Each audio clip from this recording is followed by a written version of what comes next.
قرآن پاک کی وجہ سے بہت سارے لوگوں کو آخرت میں اور دنیا میں عزت ملتی ہے، اور بہت سارے لوگ قرآن پاک کی وجہ سے ذلیل اور رسوا بھی ہو جاتے ہیں۔ جو اس کو پڑھتے نہیں، جو اس کو سیکھتے نہیں، جو اس کو سمجھتے نہیں، جو اس پر عمل نہیں کرتے، وہ دنیا میں بھی رسوا ہوتے ہیں، آخرت میں بھی رسوا ہوتے ہیں۔ اور جو اس قرآن پاک کو پڑھتے ہیں، پڑھاتے ہیں، سیکھتے ہیں، سکھاتے ہیں، سمجھتے ہیں، سمجھاتے ہیں، وہ دنیا کے اندر بھی عزت والے اور آخرت کے اندر بھی عزت والے ہوں گے۔ اس قرآن پاک کی اہمیت کا اندازہ اس حدیث سے لگاتے ہیں کہ جب پروردگار نے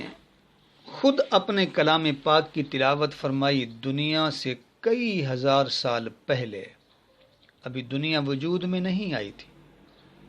اللہ تعالیٰ نے سورہ طٰہٰ اور سورہ یاسین کی تلاوت فرمائی،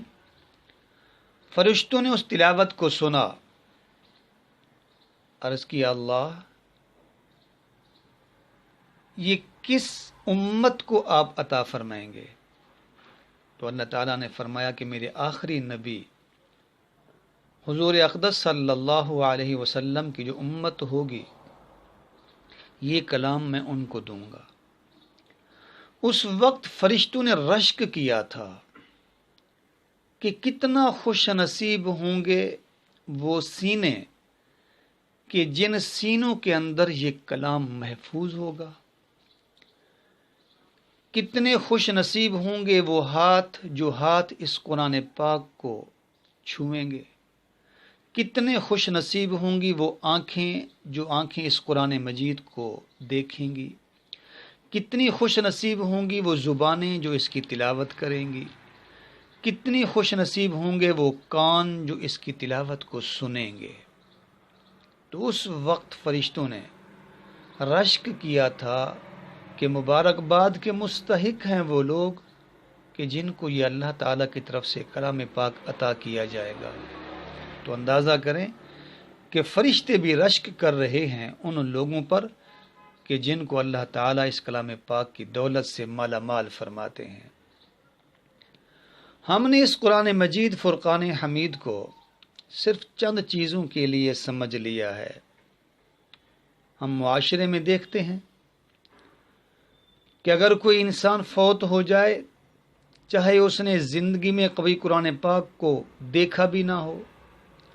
چھوا بھی نہ ہو اور کھولا بھی نہ ہو، پڑھا بھی نہ ہو، ایسے کئی مسلمان بھی ملتے ہیں کہ جن کو قرآن پاک نہیں آتا، پھر وہ پوچھتے ہیں جی ہم بسم اللہ الرحمن الرحیم پڑھتے رہیں۔ اب بھی کئی لوگ سوال کرتے ہیں کہ قاری صاحب کوئی ایک سورت بھی ہمیں یاد نہیں ہے جو ہم نماز کے اندر تلاوت کر سکیں۔ ایسے بھی اللہ کے بندے موجود ہیں۔ تو ہم صرف سمجھتے ہیں کہ جو انسان فوت ہو جائے اس کے فوت ہو جانے کے بعد کچھ طلباء کو اکٹھا کر لیں، خود بھی توفیق نہیں ہوتی اہل خانہ کو کہ خود پڑھیں، مدرسے کے طلباء کو بلا کر قرآن پاک کی تلاوت کر کے ایصال ثواب کر دیتے ہیں اور سمجھتے ہیں بہت بڑا ہم نے مارکہ حاصل کر لیا۔ تو ہم سمجھتے ہیں کہ قرآن پاک صرف ایصال ثواب کے لیے ہے، حالانکہ حقیقت میں قرآن پاک کا یہ مقصد نہیں ہے۔ اگرچہ اہل سنت والجماعت کا یہ عقیدہ ہے کہ قرآن پاک کا ثواب پہنچتا ہے، قرآن پاک تلاوت کرنے کے بعد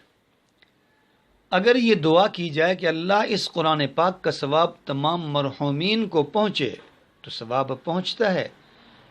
مگر حقیقت میں مقصد یہ نہیں ہے قرآن پاک کا۔ یا پھر ہم نے یہ سمجھ لیا کہ قرآن پاک صرف برکت کے لیے ہے، مکان نیا بنایا، دکان نئی بنائی، گاڑی لی، تو مکان کے اندر شفٹ ہونے سے پہلے، دکان کے اندر سامان رکھنے سے پہلے